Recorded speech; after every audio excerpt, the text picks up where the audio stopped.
ಅಣ್ಣ ಎಲ್ಲ ಸ್ವಲ್ಪ ಕ್ಯಾಮ್ರಾ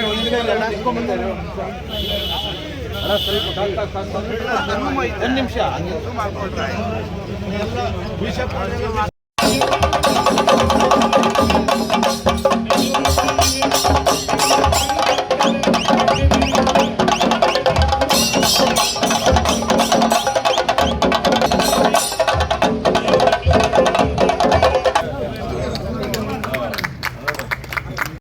ವೀರ ವಿಜಯನಗರದ ಅರಸರ ಆಶೀರ್ವಾದ ಪಡೆದು ಬೆಂಗಳೂರೆಂಬ ನಗರಕ್ಕೆ ಅಡಿಪಾಯವನ್ನು ಹಾಕಿದಂಥ ಶ್ರೀಯುತ ಶ್ರೀ ಶ್ರೀ ನಾಡಕೋಡು ಕೆಂಪೇಗೌಡರ 517ನೇ ಜಯಂತ್ಯೋತ್ಸವ ಬಿ ನಾರಾಯಣ ಸ್ವಾಮಣ್ಣವರು ಕೆಂಪಣ್ಣ ಒಕ್ಕಲಿಗ ಸಂಘದ ಅಧ್ಯಕ್ಷರು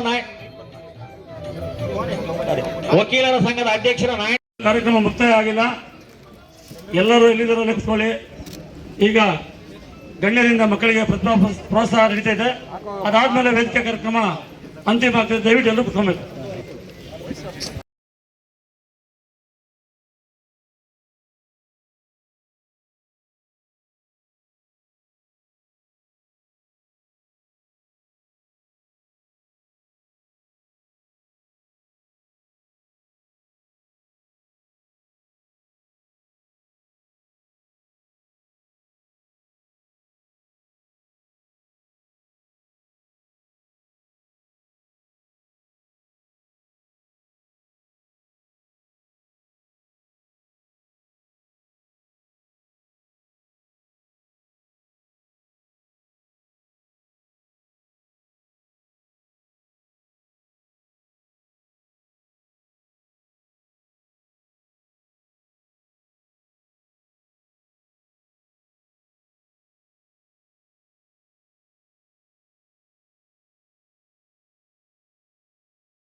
ಬರೇಗೌಡ ಸರ್ ಅವರು ವೇದಿಕೆ ಇಟ್ಟಂತ ಆಸನವನ್ನು ಅಲಂಕರಿಸಬೇಕಾಗಿ ಮನವಿಯನ್ನು ಮಾಡ್ತಾ ಇದ್ದೀನಿ.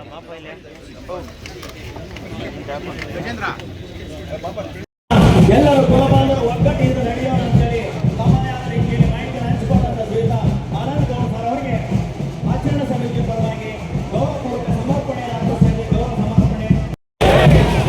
ವೇದಿಕೆಯಲ್ಲಿ ಶ್ರೀಮಂತರಾಗಿರ್ತಕ್ಕಂಥ ಜನರೇ, ಇಲ್ಲಿ ನೆರೆದಿರ್ತಕ್ಕಂತಹ ಎಲ್ಲ ಕುಲಬಾಂಧವರೇ, ಇವತ್ತಿನ ದಿವಸ 517ನೇ ನಾಡಕೋಡು ಕೆಂಪೇಗೌಡರ ಜಯಂತ್ಯೋತ್ಸವ ಕಾರ್ಯಕ್ರಮಕ್ಕೆ ಆಗಮಿಸಿರ್ತಕ್ಕಂಥ ಎಲ್ಲರಿಗೂ ಬಿಸಿಲು ಬಿಸಿಲಲ್ಲೂ ಸಹ ಎಲ್ಲರೂ ಸಹ ನಾವಿಲ್ಲಿ ಈ ಕಾರ್ಯಕ್ರಮದಲ್ಲಿ ಪಾಲ್ಗೊಂಡಿದ್ದೇವೆ.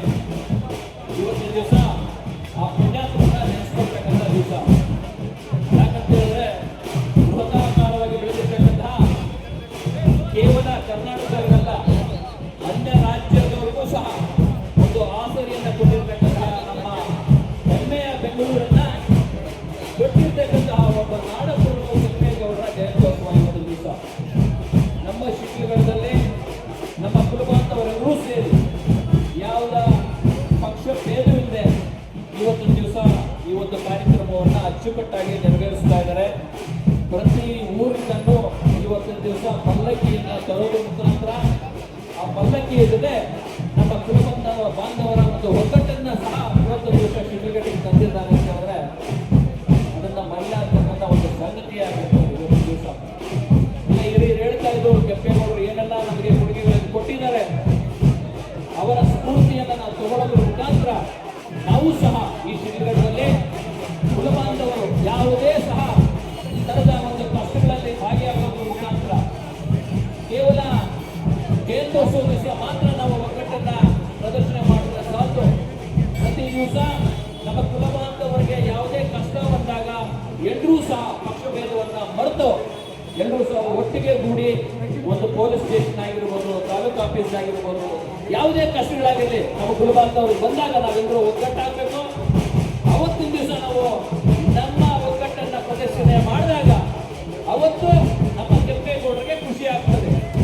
ನಮ್ಮ ಕೆಂಪೇಗೌಡರು ನಮ್ಮ ಕುಲಬಾಂಧವರು ಇವತ್ತಿನ ದಿವಸ ನಮ್ಮ ಕುಲಬಾಂಧವರೇ ಒಬ್ಬರು ಮುಖ್ಯಮಂತ್ರಿ ಆಗಿರುವುದು ಸಹ ನಮಗೆ ತುಂಬಾ ಹೆಮ್ಮೆಯ ವಿಷಯ. ಪಕ್ಷ ಯಾವುದೇ ಇರಲಿ, ನಮ್ಮ ಕುಲಬಾಂಧವರು ಇವತ್ತಿನ ದಿವಸ ಒಬ್ಬ ಮುಖ್ಯಮಂತ್ರಿ ಸ್ಥಾನದಲ್ಲಿ ಕೂತಿದ್ದಾರೆ. ನಮ್ಮ ಶಿಕ್ಷಕರಲ್ಲೂ ಸಹ ಮುಂದಿನ ದಿವಸ ಮುಂದಿನ ವರ್ಷ ಪ್ರತಿ ವರ್ಷ ಏನು ಆಚರಣೆ ಮಾಡ್ಕೊಳ್ತಾ ಬಂದಿದ್ದೀವಿ, ಈ ಆಚರಣೆಯಲ್ಲಿ ಯಾವುದೇ ರಾಜಕಾರಣ ಬೇಡ, ನಾ ಮುಂದೆ ನೀ ಮುಂದೆ ಅನ್ನೋದು ಬೇಡ. ಕೆಂಪೇಗೌಡರು ಅಂತ ಹೇಳಿದ್ರೆ ನಾವೆಲ್ಲ ಕೆಂಪೇಗೌಡರ ವಂಶದವರ ಮೀಸೆ ತಿಳಿಸ್ಕೊಂಡು ಕರೆಕ್ಟ್ ಆಗಿ ಅದನ್ನ ಒಗ್ಗಟ್ಟು ತೋರಿಸೋದ್ರ ಮುಖಾಂತರ ನಮ್ಮ ಶ್ರೀಗಢದಲ್ಲಿ ಎಲ್ಲ ನಮ್ಮ ಬಾಂಧವರು ನಮ್ಮ ಕುಲಬಾಂಧವರು ಒಟ್ಟಿಗಿದ್ದೀವಿ ಅನ್ನೋದ್ರ ಮುಖಾಂತರ ನಾವು ಮುಂದಿನ ಹೆಜ್ಜೆ ಇಡಬೇಕು ಹಾಗೂ ಮುಂದಿನ ಯುವಕರಿಗೆ ಸ್ಫೂರ್ತಿ ಆಗಬೇಕು ಅಂತ ಹೇಳಿದ ಅವಕಾಶಕ್ಕಾಗಿ ಹೊಂದಿ ನನ್ನ ಮಾತನ್ನು ಮುಗಿಸ್ತೀನಿ. ಕೆಂಪೇಗೌಡರಿಗೆ, ನಾಡಪ್ರಭು ಕೆಂಪೇಗೌಡರಿಗೆ, ಬೆಂಗಳೂರನ್ನ ಕಟ್ಟಿದ ಬರೆಗೆ ನಾಡಪ್ರಭು ಕೆಂಪೇಗೌಡರಿಗೆ. ಬೆಂಗಳೂರು ಕಟ್ಟಬೇಕಾದಾಗ ಚಿಕ್ಕಪೇಟೆ, ದೊಡ್ಡಪೇಟೆ ಅಂತ ಏನು ಬೆಂಗಳೂರು ನಮ್ಮಲ್ಲಿ ಚಿಕ್ಕಪೇಟೆ ಅಂತ ಇದೆ. ಅಲ್ಲಿ ಸುಮಾರು ನಾಲ್ಕು ಜೊತೆ ಅಲ್ಲೇನು ವ್ಯವಸಾಯ ದುಡಿಯೋದ ಎತ್ತುಗಳನ್ನ 4 ದಿಕ್ಕಿಗೆ ಅಂದ್ರೆ ಎತ್ತುಗಳನ್ನ ಕಳಿಸಿದಾಗ ಎತ್ತುಗಳು ಎಲ್ಲೋ ಅಲ್ಲಿಂದ ನಾವು ಬೆಂಗಳೂರು ಅಭಿವೃದ್ಧಿ ಮಾಡಬೇಕು ಅನ್ಕೊಂಡು ಕ್ರಮ ಮಾಡಲು ಆ ಕಡೆ ಕನಕಪುರ, ಮಾಗಡಿ, ಈಗ ಹೊಸೂರು, ಯಲಹಂಕ ಇದೇ ರೀತಿಯಲ್ಲಿ ಎಲ್ಲ ನಗರಗಳಿದೆ. ಆ ನಗರಗಳಲ್ಲಿ ಎಲ್ಲ ಕಡೆ ಅಭಿವೃದ್ಧಿ ಕಾರ್ಯಗಳನ್ನ ಪ್ರಾರಂಭ ಮಾಡಿದ್ರು ಕೆಂಪೇಗೌಡರು.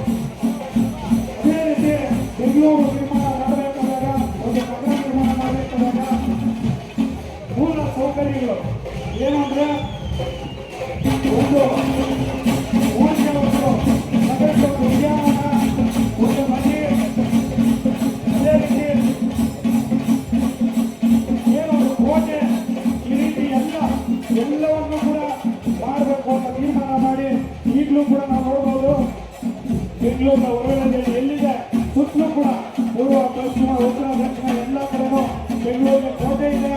ಆಗಿನ ಕಾಲದಲ್ಲಿ ಕೆಂಪೇಗೌಡರು ನಿರ್ಮಾಣ ಮಾಡಿದ ಕೋಟೆ ಇವತ್ತು ನಾವೆಲ್ಲರೂ ಕೂಡ ಇದ್ದೀವಿ. ಒಂದು ಹೆಮ್ಮೆ ಆಗುತ್ತೆ. ಬೆಂಗಳೂರು ಕಷ್ಟದಲ್ಲಿದ್ದೀವಿ, ಬೆಂಗಳೂರು ಹತ್ತಿರ ಇದ್ದೀವಿ, ಬೆಂಗಳೂರು ಅಭಿವೃದ್ಧಿ ಆಗ್ತಾ ಇದೆ. ಮುಂದೆ ಶಿಡ್ಲಘಟ್ಟ ಕೂಡ ಒಂದು ಭಾಗ ಬೆಂಗಳೂರಿನ ಒಂದು ಭಾಗ ಆಗುತ್ತೆ ಅನ್ನೋ ಒಂದು ನಂಬಿಕೆಯನ್ನು ಹೀಗಾಗಿ ಏನು ಬೆಂಗಳೂರು ನಗರ ಅಭಿವೃದ್ಧಿ ಆಗ್ತಾ ಇದೆ. ಇನ್ನು ಹೆಚ್ಚು ಆಗಲಿ ಅದಕ್ಕೆ ವಿಶೇಷವಾಗಿ ನಮ್ಮ ಶಿಡ್ಲಘಟ್ಟ ನಗರ ಗ್ರಾಮೀಣ ಭಾಗ ಎಲ್ಲವನ್ನೂ ಕೂಡ ಒಳ್ಳೆಯ ರೀತಿಯಲ್ಲಿ ಅಭಿವೃದ್ಧಿ ಮಾಡಿ ಅದಕ್ಕೆ ನಾವೆಲ್ಲರೂ ಕೂಡ ಕೈ ಜೋಡಿಸೋಣ ಅಂತ ಒಂದು ಸಂದರ್ಭದಲ್ಲಿ ಈ ಒಂದು ಕಾರ್ಯಕ್ರಮ ಇಷ್ಟಪಡ್ತೀವಿ. ಇವತ್ತು ಯಲಹಂಕ ಅಂತಂದ್ರೆ ಹಿಂದೆ ಅದು ಒಂದು ರಾಜ್ಯ, ಹಿಂದೆ ವಿಜಯನಗರದ ರಾಜರು ಆಳ್ವಿಕೆ ಮಾಡ್ತಾ ಇದ್ದಂಥ ಒಂದು ರಾಜ್ಯ. ಅದರಲ್ಲಿ ಕೆಂಪೇಗೌಡರು ಆ ಒಂದು ಯಲಹಂಕದಲ್ಲಿ ಹುಟ್ಟಿ ಬೆಂಗಳೂರನ್ನ ಕಟ್ಟೋದಕ್ಕೆ ಬಹಳ ಶ್ರಮ ಪಟ್ಟರು. ಆ ಬೆಂಗಳೂರನ್ನ ಕಟ್ಟೋದಕ್ಕೆ ಮುಂದೆ ಬಂದಾಗ ಸುಮಾರು